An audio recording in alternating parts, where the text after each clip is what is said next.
Systems thinking, a way to maximize program effectiveness. Systems thinking. Maybe you've heard of it, are doing it, or you've heard that you should be doing it. What is it, and what does it mean for the senior manager? Let's start by looking at what a system is. A system is any kind of entity that is made up of parts that interact.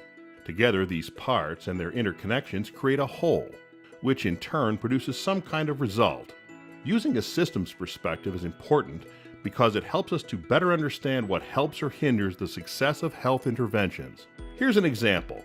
Meet Suzanne. Suzanne is a senior manager in a large regional health organization. The high rate of obesity is an issue in her community, and she's been mandated to address this problem. Her first instinct is to develop a program to get more people active. But what is realistic to expect from this approach? Systems thinkers believe that viewing a program like this, apart, in isolation of the larger system within which it operates, the whole, tends to ignore other aspects that might influence its potential for impact. Why? Research tells us that obesity is the result of a combination of many physiological, psychological, social, environmental, and economic factors that all interact with one another. For example, at the individual level, there are issues such as human physiology, exercise habits, food choices, and one's occupation. But beyond the individual, there are other factors at play such as the local built environment, quick and easy access to junk food, and larger food industry practices such as trends in portion sizes, sugar, and fat content. The interaction of all these influences make obesity the product of what we call a complex system. If Suzanne were to use a systems approach, she would realize that relying on simple linear cause and effect solutions for one program would ignore those interactions and likely fail. While Suzanne's staff at the program level have a tendency to think only within the boundaries of their program, senior managers and planners like Suzanne are in a unique position to do what systems thinkers call zooming out. Zooming out considers how other aspects outside of a program's traditional boundaries, both within the organization and beyond, might influence the success of the program.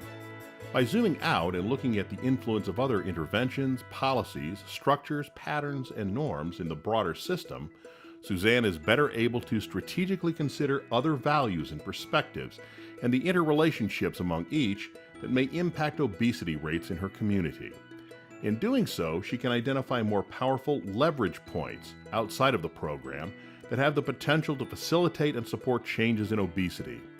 Leverage points are places within the system that can be tweaked in a way that supports greater impact.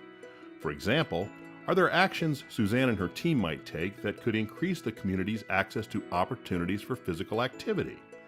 While some leverage points are within Suzanne's capacity to change, others will be beyond her control. However, it will still be useful to be aware of these as she plans for the program. Adopting a systems view won't change the boundaries of this program, but it will expand the boundaries of the evaluation. By recognizing the importance of the different perspectives and values of those outside the program and the interrelationships throughout the system, Suzanne can ensure that the evaluation is framed in a way that captures the key boundaries, diverse perspectives, and interrelationships that serve as important leverage points in the system. Of course, Suzanne's budget won't permit an evaluation of the entire system, but she can ensure that any evaluation she commissions will provide her with more strategic direction on how to effectively address obesity within her community.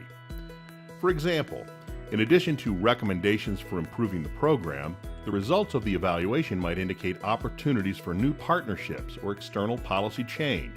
If her community has poor walking and cycling infrastructure, where might she and her team advocate? Or who could they collaborate with to make changes?